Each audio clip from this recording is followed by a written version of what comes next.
नमस्कार, मैं मनीष स्वागत करता हूं आपको अपने इस यूट्यूब चैनल पे। दोस्तों, जैसे जैसे आपके एग्ज़ाम के रिजल्ट के डेट आ रहे हैं, कुछ चीज़ें फिर से वायरल हो रही है। और ये देखा जाता है कि जब भी कोई चीज़ें वायरल होती है तो एकाएक दो चार चीज़ें वायरल होती है।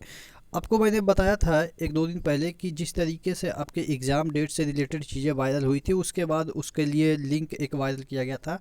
अब यहाँ पे आपको देखिएगा, notice on exam city for CVT under Covid guidelines.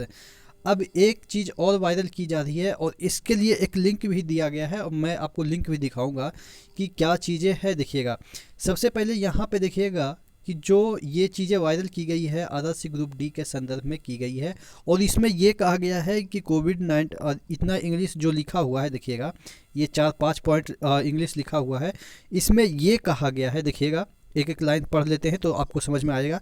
Due to sudden unprecedented spike in COVID-19 cases fueled by the fast एक minute moving Omicron variant, the Ministry of Health and Family Welfare issued travel advisory guidelines to all states and union territory to consider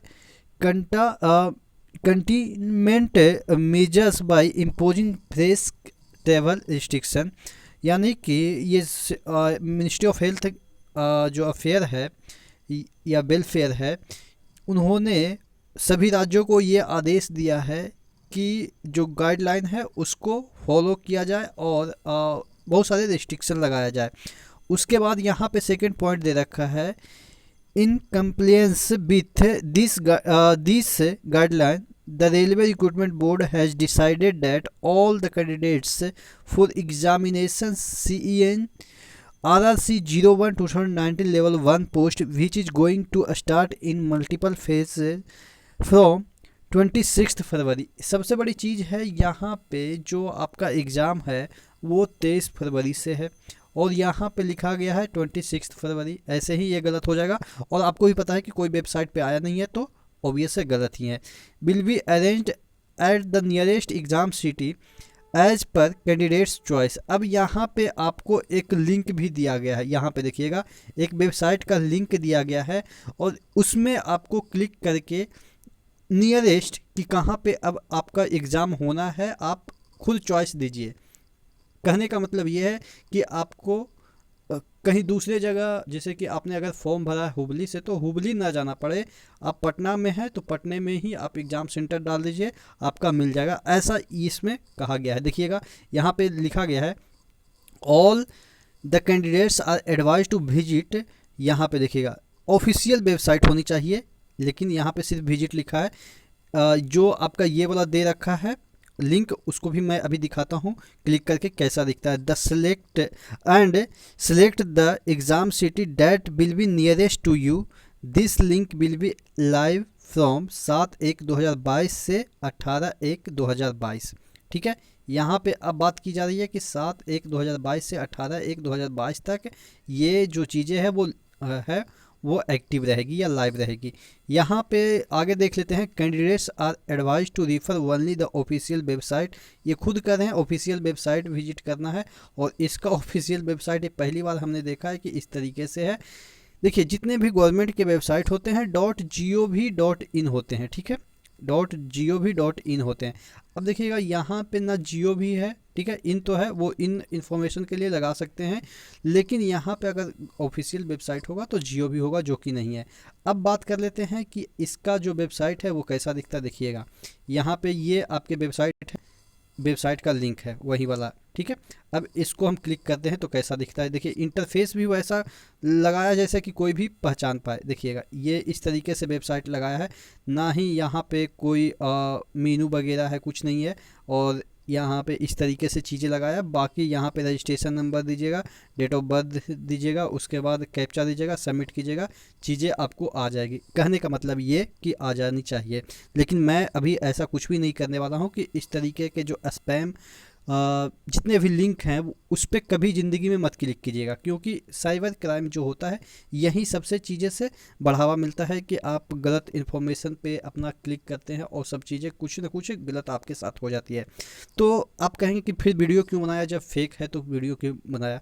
देखिए, हम लोग में से कोई ऐसा भी बंदा होगा जो कि इतना नादान होगा, इतना भोला होगा कि जिसको कि ये समझ में नहीं आ रहा होगा कि सही में एक्चुअल में है क्या।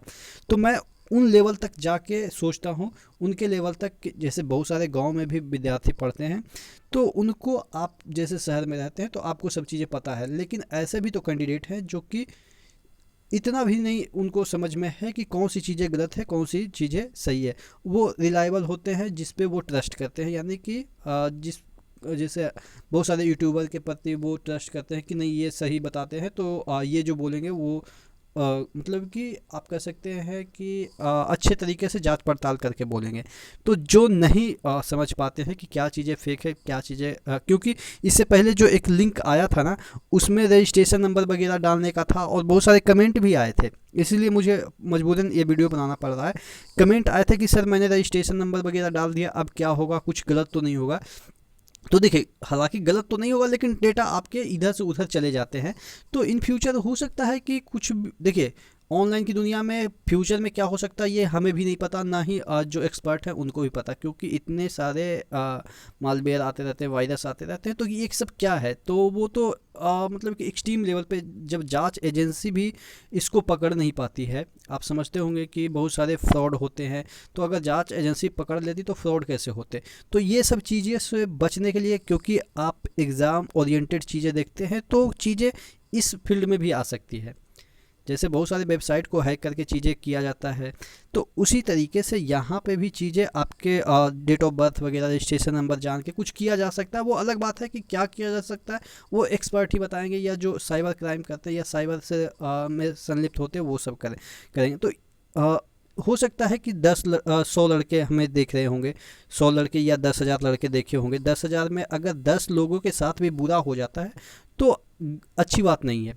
तो उन लोगों को 10,000 में 10 लोगों को अवेयर करने के लिए इस तरह के वीडियो हमें बनाना पड़ता है कि क्योंकि आपसे रिलेटेड है और हमसे रिलेटेड है। हम भी एक समय ऐसा आया था कि इस तरह की चीज़ें में फंसे थे, जब वो आपके OTP वगैरह इस तरह से बैंक वाला जो फ़ोन करके मांगता है ना, हालांकि बैंक वाला नहीं रहता है, तो जब हम फंस सकते हैं तो आप क्यों नहीं फंस सकते। आप भी इतने एक्सपर्ट तो नहीं होंगे ना, जैसे मैं उस समय फंस गया था।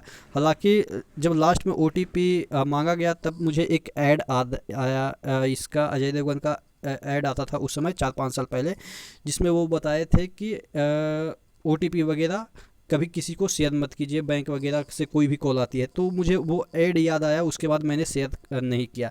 तो उसी तरीके से जब भी आपके साथ कुछ ना कुछ फर्जीवाड़ा इन फ्यूचर होगा, तो मुझे हो सकता है कि मैं ये वीडियो बनाऊं तो उसका एक इम्पैक्ट पड़े कि नहीं, उस बंदे ने बताया था कि इस तरीके की चीज़ें स्पैम होती है, अगर जो रियल होगी वो ऑफिशियल वेबसाइट पे आ जाएगी। तो टोटल यही कहने का मतलब है कि ये सब चीज़ें आती रहेगी, जो भी गलत आएगी इन्फॉर्मेशन मैं आप तक शेयर कर दूंगा कि ये चीज़ें गलत है, आपको इसमें कोई अपना रजिस्ट्रेशन नंबर वगैरह नहीं डालनी है, ठीक है। तो नेक्स्ट वीडियो मिलते हैं, तब तक के लिए धन्यवाद।